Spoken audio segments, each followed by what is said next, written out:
We received some breaking news from CENTCOM right before airtime, and that's that yesterday 3 crew members were killed and 4 others injured when a Houthi ballistic missile struck the merchant vessel True Confidence, a Barbados-flagged, Liberian-owned bulk carrier. The ship has since been abandoned, and Operation Prosperity Guardian warships are on scene assessing the situation. The casualties are the first among commercial ship mariners in the months of Houthi attacks following the Israel-Hamas war that broke out on October 7th. Since that time, the Houthis have launched more than 45 missile and drone attacks against commercial and U.S. coalition naval vessels operating in the Red Sea. Most of those attacks were effectively countered by U.S. or coalition destroyers or carrier-based fighters, or landed harmlessly in the water. To date, no military vessels have been hit by Houthi UAVs or missiles. One did get close enough to the USS Gravely to force the destroyer to use its close-in weapon system. But more than a dozen commercial ships, including several U.S.-owned vessels, have been hit since October. In spite of the robust naval presence in the region, anchored by the aircraft carrier Eisenhower and 4 guided missile destroyers in the strike group, along with warships from several partner nations, including the UK, France, and India, the Houthi threat to traffic in the Red Sea and Gulf of Aden remains.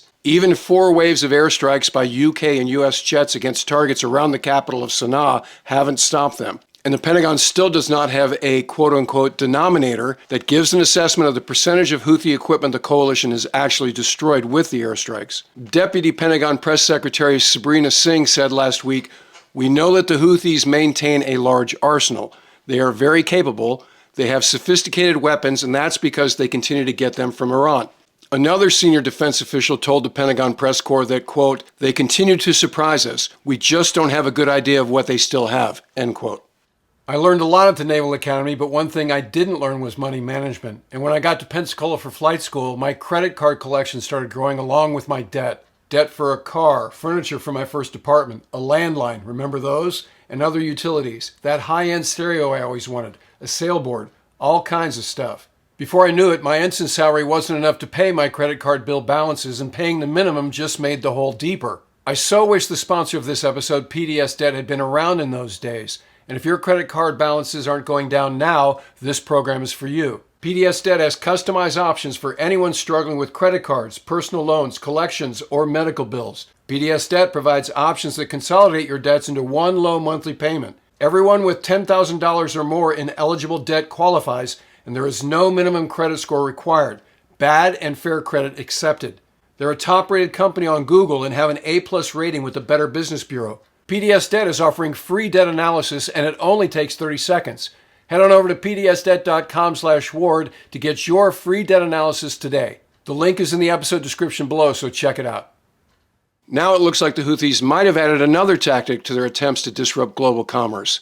They were recently accused of cutting 4 underwater internet cables in the Red Sea. The 4 cables cut were AAE-1, and AAE stands for Asia, Africa, and Europe, which is a 15,535-mile system that connects East Asia to Europe through Egypt and China to the west through Pakistan and Qatar.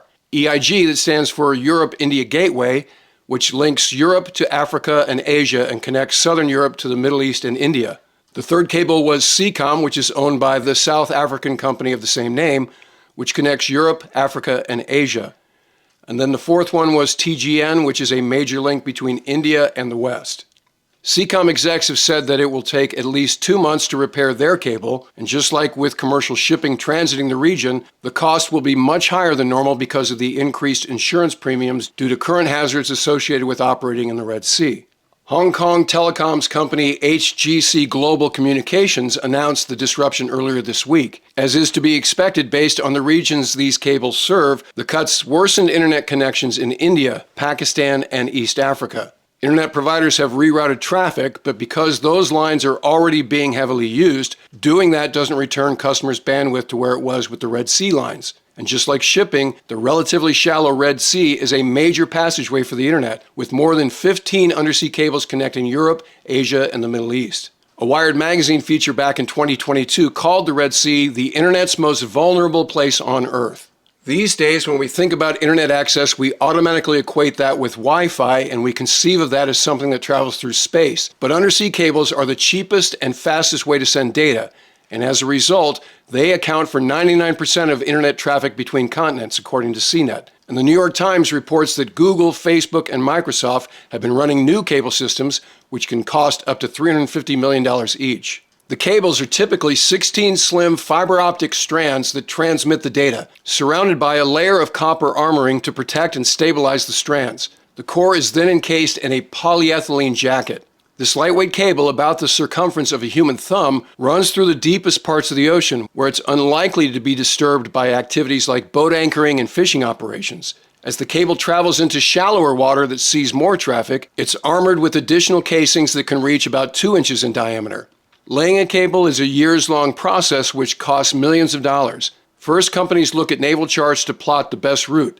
Cables are safest in deep water where they can rest on a relatively flat seabed and won't rub against rocks or be at risk of other disturbances.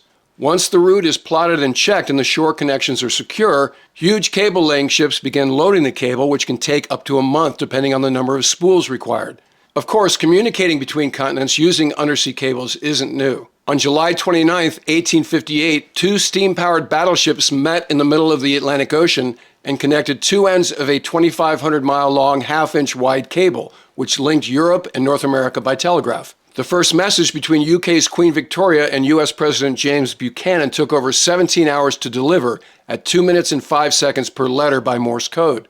In 1956, Transatlantic No. 1, known as TAT-1, the first underwater telephone cable was laid, and by 1988, TAT-8 was transmitting 280 megabytes per second, about 15 times the speed of an average U.S. household internet connection, over fiber optics, which use light to transmit data at breakneck speeds.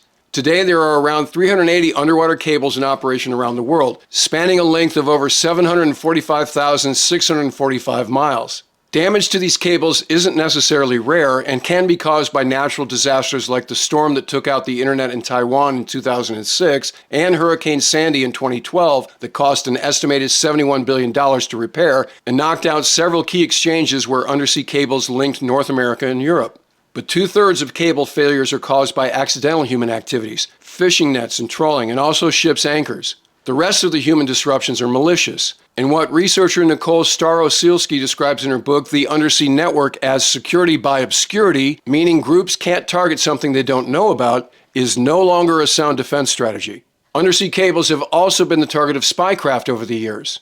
During the Cold War, U.S. submarines transported divers with specially designed equipment that they attached to Soviet cables to intercept all communications. The secret surveillance lasted almost a decade until information about the operation, codenamed Ivy Bells, was sold to the Soviets by a former National Security Agency communications specialist named Ronald Pelton. And in 2013, documents provided by National Security Agency whistleblower Edward Snowden exposed that the British spy agency GCHQ had secretly gained access to the network of cables which carried the world's phone calls and internet traffic. According to the documents provided by Snowden, in 2012, GCHQ was handling 600 million telephone events every day and had compromised more than 200 fiber optic cables. The NSA allegedly ran a similar operation called Upstream, which a presentation leaked by Snowden described as being able to access communications on fiber cables and infrastructure as data flows past. In a statement, an NSA spokesman said the agency can neither confirm nor deny mission-related activities. But if you control the cable itself, you don't need to worry about tapping it. Chinese telecoms giant Huawei began moving into the undersea cable market a few years ago. And in 2017, Australia blocked a plan for the company to install a 2,485-mile undersea cable linking Sydney with the Solomon Islands. The Chinese deny that their systems pose an inherent security risk or that they have ulterior motives for creating them. But back to the Red Sea. Although the Yemeni government in exile and many other regional experts predicted cutting the internet cables on the Red Sea floor would be something the Houthis would do, and the Israeli news outlet Globes has directly blamed the Houthis have denied responsibility and claimed that the cables were cut by American military ships as a red flag operation. Houthi leader Abdel Malek al-Houthi said, "We have no intention of targeting sea cables providing internet to countries in the region." Maybe a more important question than if the Houthis did it is how they did it. As we said, major naval powers have the ability to cut internet cables on the seafloor, but how would a third world power do it? Of the 4 networks cut, only AAE-1 touches Yemen, and cutting the line there would only disrupt service in that country and not the others that were affected. So this operation would have to take place at depth in the middle of the Red Sea. Even at the relatively shallow depth of several hundred feet, that's a challenging task. in a recent episode, we discussed that Operation Prosperity Guardian warships had neutralized an unmanned subsurface vessel known as a USV. Iran has a long tradition of unconventional naval warfare, including uncrewed underwater drones, and it's reasonable to assume they provided that capability to proxies like the Houthis. And in 2018, a video emerged of Houthi divers with a captured U.S. Navy Remus 600 underwater drone. As with the technology behind their surface-to-surface missiles, the Houthis could be more advanced than perceived, and their USVs, including the captured Remus 600, might have been modified with the components that give them the ability to find and cut cables on the seafloor. Or maybe the merchant vessel Ruby Mars severed the cables when it settled on the bottom of the Red Sea after being hit by a Houthi missile a few weeks ago, and then floating adrift for days before finally sinking. The truth will come out eventually, and if the Houthis are responsible, then they've added to their list of adversary countries, most notably China. The bottom line is that all of this is netting out to a 42% drop in monthly transits through the Suez Canal and an 82% decrease in container tonnage from its peak in 2023, according to the UN. So between that and the impact on internet connectivity on countries far away from the Red Sea, consumers worldwide would be wise not to conceive of the Houthi threat as something that doesn't affect them. More on this situation as the information becomes available, so if you're not already a subscriber, become one so you don't miss anything. And in the meantime, I look forward to talking to you again very soon.